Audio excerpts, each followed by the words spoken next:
Kalimat kemiskinan,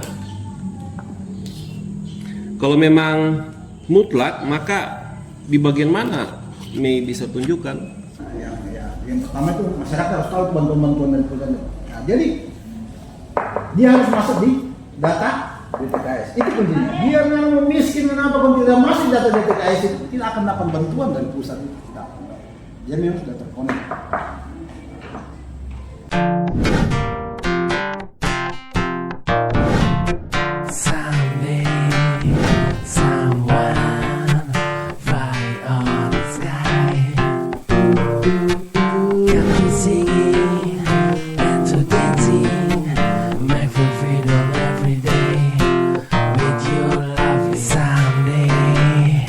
Oke, hari ini kita akan membahas ada hal yang menarik berkaitan dengan pemikiran dari Meilin Winarci Nilawa, implementasi program Keluarga Harapan di Desa Soe, Kecamatan Pamona Pusalemba, Kabupaten Poso. Kegiatan yang dilakukan Meilin itu merupakan atau berisi kegiatan ilmiah dalam keterkaitannya dengan pelaksanaan salah satu syarat untuk lulus S1 pada program studi sosiologi di Fakultas Ilmu Sosial dan Politik. Dan saya selaku penguji di Universitas Kristen Tentena akan membahas ini berkaitan dengan pemikiran-pemikiran terkait apa yang disampaikan oleh Meilin dan juga atau mungkin secara khusus berkaitan dengan substansi dari skripsinya. Kemiskinan dapat disebabkan oleh berbagai faktor, termasuk ketidaksetaraan akses terhadap pendidikan, kesehatan, dan pekerjaan. Kemiskinan struktural misalnya terjadi ketika struktur sosial dan ekonomi tidak adil, menghalangi kelompok masyarakat tertentu untuk berkembang secara ekonomi, dan masih banyak hal lain lagi berkaitan dengan kemiskinan struktural. Faktor-faktor seperti ketidakmampuan mengakses sumber daya, rendahnya tingkat pendidikan, dan pertumbuhan penduduk yang tinggi juga berkontribusi pada kemiskinan.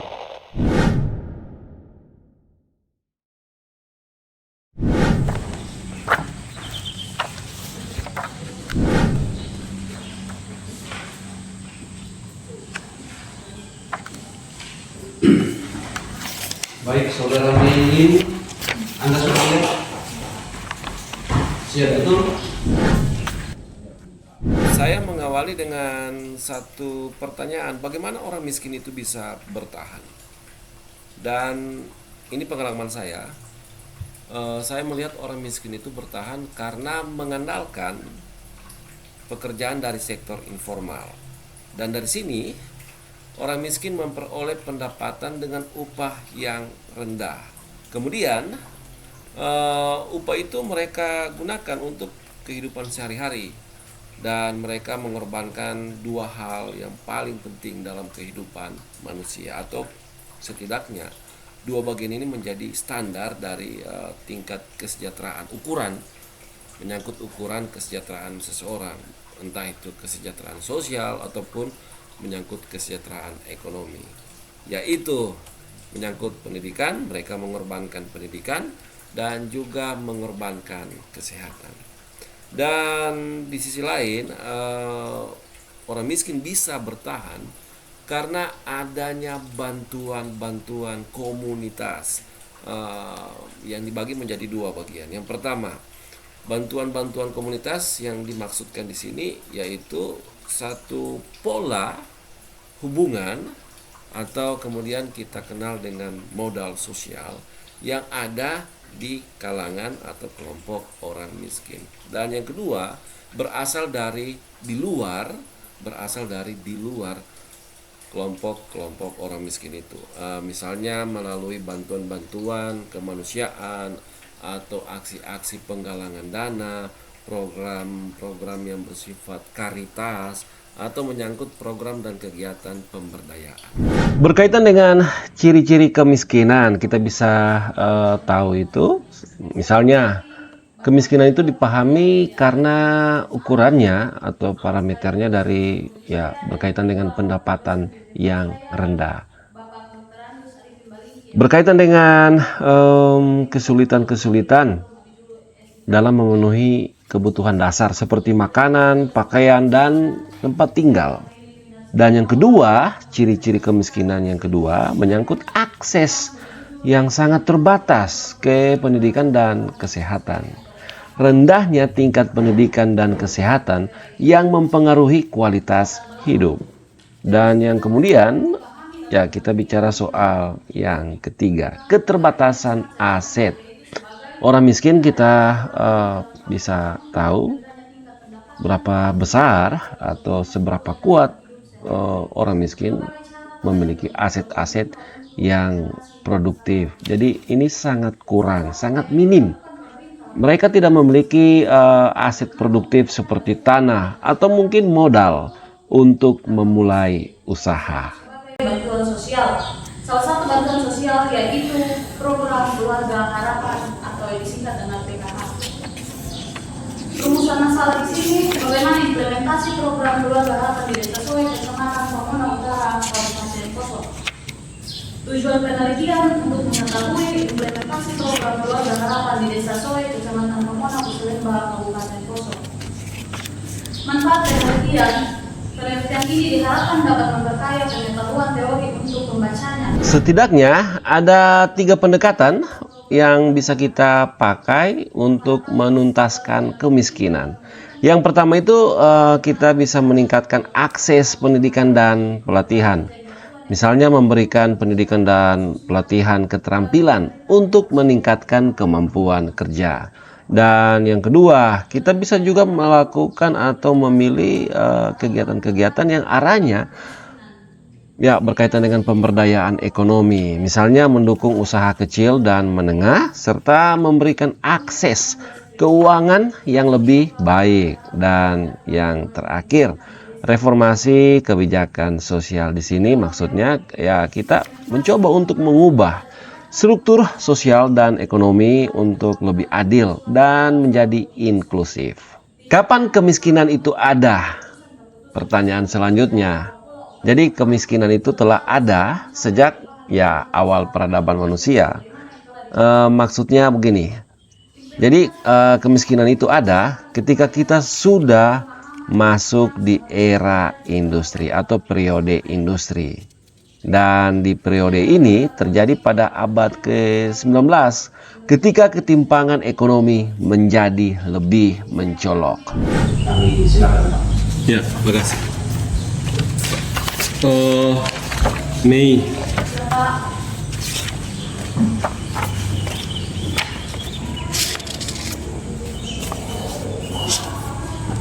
Bisa kau buka di halaman 1 pada bab 1.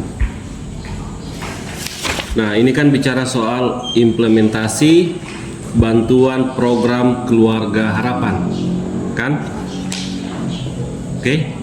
Nah, kemudian di paragraf pertama, saudara itu menguraikan atau saya menemukan satu kalimat di sini, kemiskinan. Jadi memang beberapa program dan kegiatan di aras nasional itu menjadikan kemiskinan sebagai salah satu parameternya. Dan bukan berarti adanya banyak dukungan dari berbagai pendekatan dalam menyelesaikan masalah klasik, masalah konvensional berkaitan dengan kemiskinan, maka kita bisa menyelesaikan kemiskinan itu sendiri.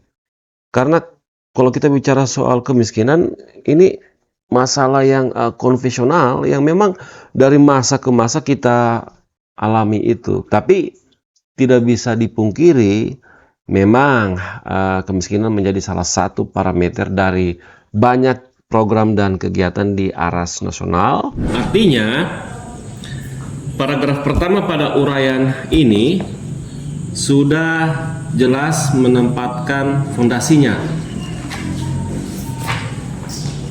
Logikanya begitu kan? Kalau kita bicara logika, tapi belum masuk pada logika empiris. Nah, logika empiris ini artinya setiap hal itu bisa terukur dan dibuktikan. Nah, di sini saya temukan masalah yang mungkin tidak diperhatikan oleh Mei. Misalnya, apa ini mutlak dijadikan parameter dari PKH kemiskinan? Apa mutlak? Memang ini dapat dijadikan parameter dilakukannya program dan kegiatan PKH. Ini paham parameter? Ya, kita dapat artikan itu sebagai ukuran. Nah, apa ini memang mutlak dijadikan parameter PKH? Yang pertama, kalimat kemiskinan. Kalau memang mutlak, maka di bagian mana ini bisa tunjukkan? Kemudian dari sini program dan kegiatan pengentasan kemiskinan dilakukan, atau bisa juga program dan kegiatan itu dilakukan setelah dirumuskannya pendekatan dan strategi pengentasan kemiskinan dengan pola bottom up, pendekatan dari bawah ke atas.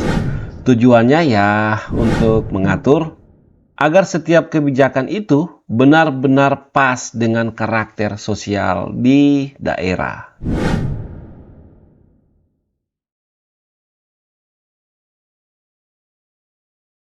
Berkaitan dengan bantuan penguatan kelompok miskin seperti program Keluarga Harapan atau PKH, saya menilai itu sebenarnya tidak efektif karena beberapa pertimbangannya. Tidak efektif dalam menyelesaikan masalah kemiskinan. Justru yang bakal terjadi itu kemungkinan besar situasi dan kondisi akan didramatisir dan kesannya kemiskinan itu masih terus ada, sehingga PKH tetap dilaksanakan. Atau bisa saja masalah utamanya itu pada ada kemungkinan muncul praktek-praktek ya seperti nepotisme, di mana saya sebagai salah seorang yang ya dapat dikatakan otorisator wilayah akan lebih condong memprioritaskan keluarga saya. Kemudian mereka akan diikut sertakan pada program dan kegiatan PKH. Tapi pemerintah pemerintah desa tidak kasih masuk di data DTKS, itu tidak akan dapat itu. Bantuan-bantuan apapun itu tidak akan dapat. Itu data terpadu kesejahteraan sosial DTKS. Jadi dia harus masuk di data itu. Data itu yang memang tempat yang kasarnya orang-orang miskin pedata itu sudah terkonek dengan Kementerian Pusat. Jadi dia akan mendapat, macam Pak Hedi bilang, mau dapat beda rumah, bukan mendapat PKH, mendapat BPNT, kan memang diprioritaskan ini dorong ya. Jadi untuk mendapatkan data-data itu untuk kasih masuk di data DTKS itu desa yang tahu kan orangnya, oh dia ini miskin, dia harus dikasih masuk. Jangan, biasanya ada yang saya dapat itu keluarga-keluarga saja dikasih masuk di data DTKS, keluarga-keluarga yang kepala desa. Yang pertama itu masyarakat harus tahu bantuan-bantuan dari pemerintah. Nah, jadi dia harus masuk di data DTKS. Itu kuncinya. Dia memang miskin kenapa pun tidak masuk di data DTKS itu tidak akan dapat bantuan dari pusat itu. Tidak. Dia memang sudah terkonek. Kedua, mau terus berapa penerima PKH di desa Solo? Tidak ada di sini. Nah, itu yang berkaitan dengan pertanyaan saya, Pak Rinto. Tidak ada. Iya.